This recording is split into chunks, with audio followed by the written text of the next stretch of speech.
നിന്റെ നേരെ വരുന്നു. ഇതാ അവർ എൻഗതി എന്ന കസസോൻ താമാരിൽ ഉണ്ട് എന്ന് അറിയിച്ചു. യഹോശാഫാത്ത് ഭയപ്പെട്ട് യഹോവയെ അന്വേഷിപ്പാൻ താല്പര്യപ്പെട്ട് യഹൂദയിലൊക്കെയും ഒരു ഉപവാസം പ്രസിദ്ധം ചെയ്തു. ഹല്ലേലൂയ. ഈ വചനമൊക്കെ നമ്മൾ വായിച്ചു വരുമ്പോൾ ഇവിടെ ഒരു രാജാവിനെ കുറിച്ച്, ആ രാജാവിൻ്റെ വിശ്വാസത്തെക്കുറിച്ച് ഇവിടെ പഠിപ്പിക്കുന്ന ചില വാക്കുകളാണ്. ഇവിടെ പറയുന്നു യഹോശാഫാത്തിനെ കുറിച്ച് ഒരു ചില കാര്യങ്ങൾ ഇവിടെ പറയുന്നുണ്ട്. ഹല്ലേലൂയ. അവൻ രാജാവായിരുന്നിട്ട് പോലും അവൻ്റെ മുൻപിൽ ഒരു സൈന്യം യുദ്ധത്തിന് വന്നപ്പോൾ അവൻ ആദ്യം അന്വേഷിക്കുവാൻ പോയത് ആരുടെ മുഖമാണ്? ദൈവത്തിൻ്റെ മുഖം അന്വേഷിക്കുവാൻ അവൻ പോയി. ഹല്ലേലൂയ. അല്ലാത്ത മറ്റു രാജാക്കന്മാർ ഒരു യുദ്ധം നേരിട്ട് വരുമ്പോൾ ആദ്യം അന്വേഷിക്കുവാൻ പോകുന്നത് അവൻ്റെ രാജ്യത്തിലെ ആയുധപ്പുരയായിരിക്കും. അവൻ്റെ രാജ്യത്തിലുള്ള ഹല്ലേലൂയ ആ രാജ്യത്തിലെ ഭടന്മാരെ ആയിരിക്കും ആദ്യം ആ രാജാവ് അന്വേഷിക്കുവാൻ പോകുന്നത്. പക്ഷേ അതിലൊക്കെ നിന്ന് വേറിട്ട് യഹോശാഫാത്ത് നോക്കുവാൻ പോയത് ആ യഹോവനെയാണ്. ഇവിടെ നോക്കാമെങ്കിൽ അതിൻ്റെ 4-ാം വാക്യം ഒന്ന് വായിക്കാമോ? 2 ദിനവൃത്താന്തം 20:4. യഹോവയുടെ സഹായം ചോദിപ്പാൻ യഹൂദിയർ ഒന്നിച്ചുകൂടി സകല യഹൂദ നഗരങ്ങളിലും നിന്ന് അവർ യഹോവയെ അന്വേഷിപ്പാൻ വന്നു. ഹല്ലേലൂയ. യഹോവയെ അന്വേഷിക്കുവാൻ പോയ ഒരു ദൈവത്തിൻ്റെ പൈതലുണ്ടെങ്കിൽ നമ്മുടെ ജീവിതത്തിലെ ഹല്ലേലൂയ പ്രശ്നങ്ങളിൽ നമ്മൾ ദൈവത്തിൻ്റെ പൊന്മുഖം കാണുവാൻ ആഗ്രഹിക്കുന്ന ഒരു വ്യക്തിയാണെങ്കിൽ, ജീവിതത്തിൽ ഒരു വിടുതലിന് വേണ്ടി ആഗ്രഹിക്കുന്ന ഒരു വ്യക്തിയാണെങ്കിൽ ആദ്യം പോയി കാണേണ്ടത് ആരെയാണ്? ഈ ലോകത്തിലുള്ളൊരു വ്യക്തിയല്ല. വചനം പഠിപ്പിക്കുന്നുണ്ട് രാജാവ് ആദ്യം പോയി അന്വേഷിച്ചത് യഹോവയുടെ മുഖമാണ്. ഹല്ലേലൂയ. യഹോവയുടെ മുഖം അന്വേഷിക്കുന്ന ഒരു വ്യക്തി ഉണ്ടെങ്കിൽ മാത്രമേ അവൻ വീണു പോകാതെയും അവൻ തകർന്നു പോകാതെയും അവൻ താളടി ആയി പോകാതെയും ഇരിക്കേണ്ടതിന് കർത്താവ് സഹായിക്കത്തുള്ളൂ. ഇവിടെ ഈ ആ വചനമൊക്കെ വായിച്ചു വരുമ്പോൾ അവൻ്റെ ജീവിതത്തിൽ വന്ന ഏറ്റവും വലിയ ഹല്ലേലൂയ ശ്രേഷ്ഠമായ ഒരു കാര്യമുണ്ട്. ഹല്ലേലൂയ. അവൻ ആരാധിച്ചത് ഹല്ലേലൂയ ആ കർത്താവിനെ, അവൻ സ്തുതിച്ചത് ആ കർത്താവിനെയാണ്. വാക്യം അങ്ങോട്ട് വായിച്ചു വരുമ്പോൾ അവൻ യുദ്ധത്തിന് പോയ വ്യക്തികളെ കൊണ്ടുപോയത് ഹല്ലേലൂയ പാടുന്ന വ്യക്തികളെയും പ്രാർത്ഥിക്കുന്ന വ്യക്തികളെയും കിന്നരം വായിക്കുന്ന വ്യക്തികളെയും ഒക്കെ മുന്നിൽ നിർത്തിക്കൊണ്ടുപോയി അവിടെ കർത്താവ് യുദ്ധം ചെയ്തു. ഇന്ന് പകലിൽ ഹല്ലേലൂയ കർത്താവിനെ കാണുവാൻ ആഗ്രഹിച്ചു വന്നിരിക്കുന്ന ഒരു വ്യക്തിയാണോ? കർത്താവിന്റെ പൊന്മുഖം കാണുവാൻ ആഗ്രഹിച്ചു വന്നിരിക്കുന്ന വ്യക്തിയാണോ? കർത്താവിന്റെ പൊന്മുഖം നോക്കുവാൻ ആഗ്രഹിച്ചാൽ, കർത്താവിന്റെ ഇഷ്ടം അറിയുവാൻ ആഗ്രഹിച്ചാൽ അവന്റെ ജീവിതത്തിൽ ഒരു മാറ്റമുണ്ടാകും. അവന്റെ ജീവിതത്തിൽ ഒരിക്കലും പരാജയമല്ല വരുന്നത്, അവന്റെ ജീവിതത്തിൽ ഒരു വിടുതൽ ഉണ്ടായി വരും. ഹല്ലേലൂയ. ഇവിടെ വചനം പഠിപ്പിക്കുന്നത് പോലെ ഹല്ലേലൂയ 3-ാം വാക്യം ഇങ്ങനെ പറയുന്നു, യഹോവയെ അന്വേഷിപ്പാൻ താല്പര്യപ്പെട്ട് യഹൂദിയയിലൊക്കെയും ഒരു ഉപവാസം പ്രസിദ്ധമാക്കി. ഹല്ലേലൂയ. യഹോവയെ അന്വേഷിക്കുവാൻ അവൻ ഒന്നാമത് പോയത് കൊണ്ട് യഹോവയുടെ പൊന്മുഖം കാണുവാൻ, യഹോവ എന്നോട് എന്താണ് സംസാരിക്കുന്നത്, ഞാൻ യുദ്ധത്തിൽ പോകുന്നത് ഹല്ലേലൂയ എനിക്ക് പരാജയമായി വരാതിരിക്കേണ്ടതിന് ഹല്ലേലൂയ ഞാൻ ആദ്യമായി കാണേണ്ടത് കർത്താവിന്റെ പൊന്മുഖമാണെന്ന് അവൻ ആലോചിച്ച് അവൻ ഉദ്ദേശിച്ച് കർത്താവിന്റെ പൊന്മുഖം നോക്കുവാൻ അവൻ ആലയത്തിൽ പോയി. ഹല്ലേലൂയ.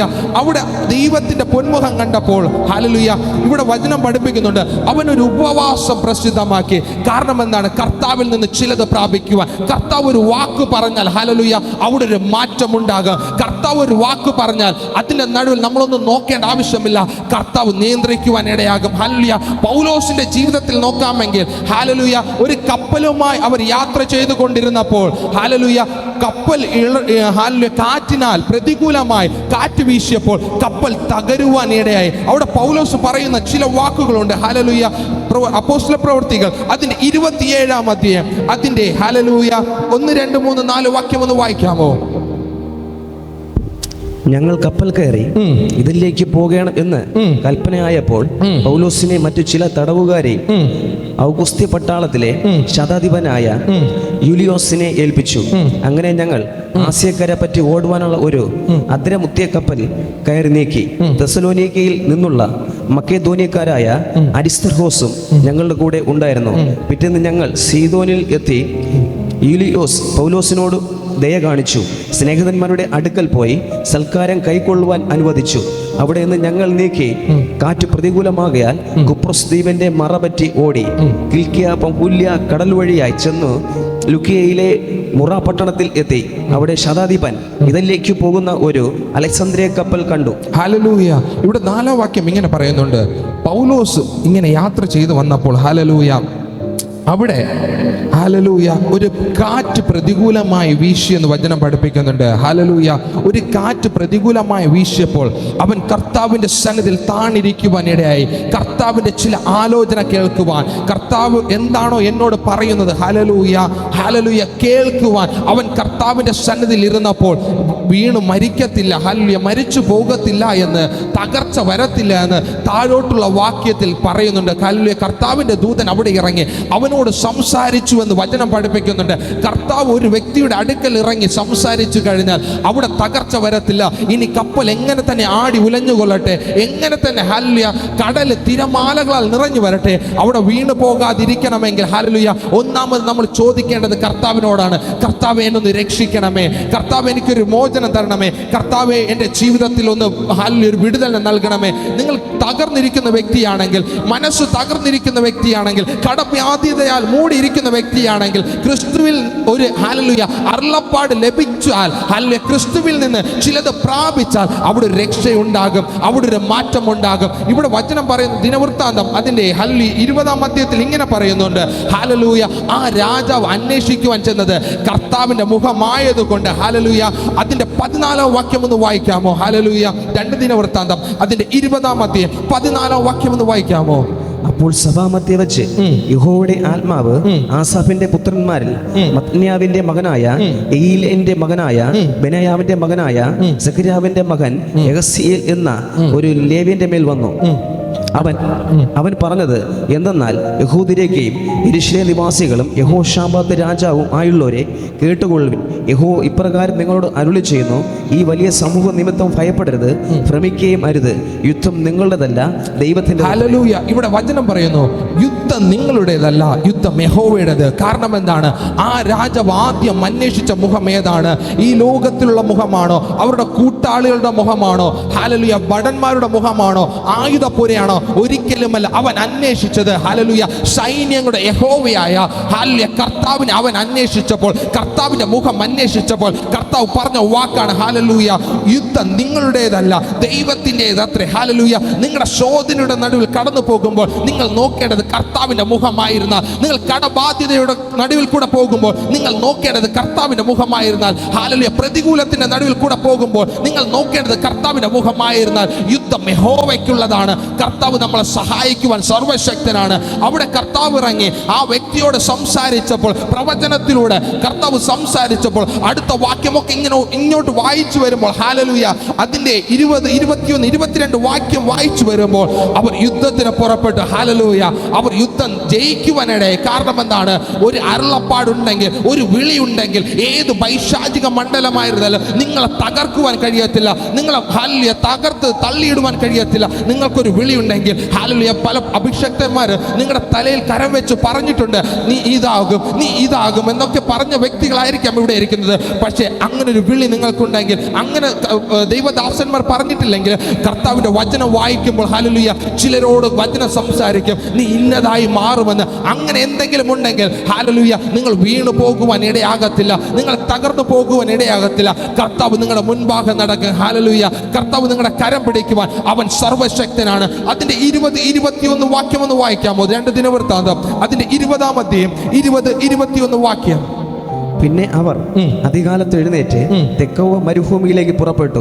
അവർ പുറപ്പെട്ടപ്പോൾ യഹോശാഫാത്ത് നിന്നുകൊണ്ട്, യഹൂദരും യെരൂശലേം നിവാസികളുമായുള്ളവരെ, എന്റെ വാക്ക് കേൾപ്പിൻ, നിങ്ങളുടെ ദൈവമായ യഹോവയിൽ വിശ്വസിപ്പിൻ, എന്നാൽ നിങ്ങൾ ഉറച്ചു നിൽക്കും. അവന്റെ പ്രവാചകന്മാരെ വിശ്വസിപ്പിൻ, എന്നാൽ നിങ്ങൾ കൃതാർത്ഥരാകും എന്ന് പറഞ്ഞു. പിന്നെ അവൻ ജനത്തോട് ആലോചിച്ചിട്ട് വിശുദ്ധ അലങ്കാരം ധരിച്ച് സൈന്യത്തിന് മുമ്പിൽ നടന്നുകൊണ്ട് വാഴ്ത്തുവാനും യഹോവയെ സ്തുതിപ്പീൻ, അവന്റെ ദയ എന്നേക്കും ഉള്ളതല്ലോ എന്ന് ചൊല്ലുവാനും യഹോവയ്ക്ക് സംഗീതക്കാരെ നിയമിച്ചു. അവർ പാടി സ്തുതിച്ചു തുടങ്ങിയപ്പോൾ യഹോവ യഹൂദയ്ക്ക് വിരോധമായി വന്ന അമ്മോന്യരുടെയും മോവാബരുടെയും സേർ പർവ്വതക്കാരുടെയും നേരെ പതിയിരിപ്പുകാരെ വരുത്തി. ഹല്ലേലൂയ, ഇവിടെ വചനം എന്താണ് പറയുന്നത്?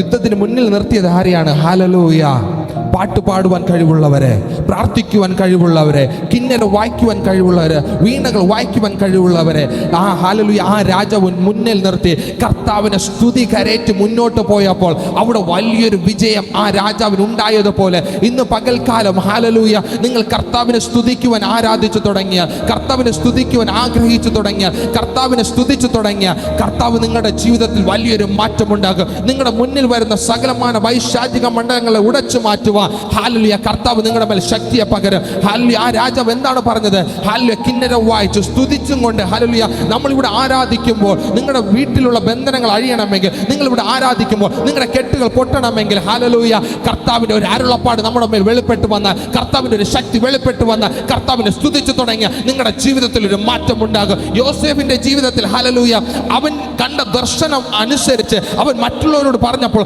അവൻ ഉണ്ടായിരുന്നു, പൊട്ടക്കിണർ ഉണ്ടായിരുന്നു, ഹല്ലേലൂയ കാരാഗ്രഹം ഉണ്ടായിരുന്നു. പക്ഷെ അവിടെ തളർത്തി കളയാതെ വണ്ണം ദൈവം അവന് ഹല്ലേലൂയ ഒരു മെയിൻ അധികാരം കൊടുത്തുവെങ്കിൽ ഇന്ന് പകൽക്കാലവും ഹല്ലേലൂയ കർത്താവ് നിങ്ങളോട് പറയുന്നത്, ഇപ്പോൾ കാണുന്ന ശോധനയുടെ നടുവിൽ, ഇപ്പോൾ കാണുന്ന വേദനയുടെ നടുവിൽ ഒരിക്കൽ ലോകത്തെ നോക്കാതെ വണ്ണം ക്രിസ്തുവിന്റെ പൊന്മുഖം നോക്കി യാത്ര ചെയ്യുന്ന ഒരു വ്യക്തിയാണെങ്കിൽ, ക്രിസ്തുവിന്റെ മുഖം അന്വേഷിക്കുവാൻ ആഗ്രഹമുള്ള വ്യക്തിയാണെങ്കിൽ ഹല്ലേലൂയ ശത്രുക്കളുടെ മുൻപാകെ മേശ ഒരുക്കുവാൻ കഴിവുള്ള ആ ദൈവത്തിനെയാണ് നമ്മൾ വിളിച്ചാരാധിക്കുന്നത്. ആ കർത്താവിന്റെ മുൻപാകെയാണ് ഇവിടെ നമ്മൾ അടുത്തു വന്നിരിക്കുന്നത്. അതുകൊണ്ട് കർത്താവിന്റെ സന്നിധിയിൽ താണിരുന്ന് കഴിഞ്ഞാൽ കർത്താവ് നിങ്ങൾ അനുഗ്രഹിക്കുവാൻ, കർത്താവ് നിങ്ങളെ മാറ്റുവാൻ ആ കർത്താവ് സർവശക്തനാണ്. ഇന്ന് പകലിലും ഹല്ലേലൂയ നിങ്ങളോട് കർത്താവ് വിളിച്ചു പറയുന്നത്, ആ കർത്താവിന്റെ പൊന്മുഖം അന്വേഷിക്കുവാൻ ആർക്കൊക്കെ ആഗ്രഹമുണ്ട്, ആർക്കൊക്കെ ദാഹമുണ്ട്, ദാഹവും ആഗ്രഹവും ഉള്ള വ്യക്തികളുണ്ടെങ്കിൽ കർത്താവിനോട് ഹല്ലേലൂയ ചോദിക്കണം, അപ്പ എനിക്ക് അങ്ങയുടെ മുഖം കാണണം പിതാവേ, എൻ്റെ ആവശ്യത്തിന്റെ നടുവിൽ അങ്ങയുടെ മുഖം കാണണം, ഹല്ലേലൂയ എൻ്റെ സന്തോഷത്തിന്റെ നടുവിൽ അങ്ങയുടെ മുഖം കാണണം. ഹല്ലേലൂയ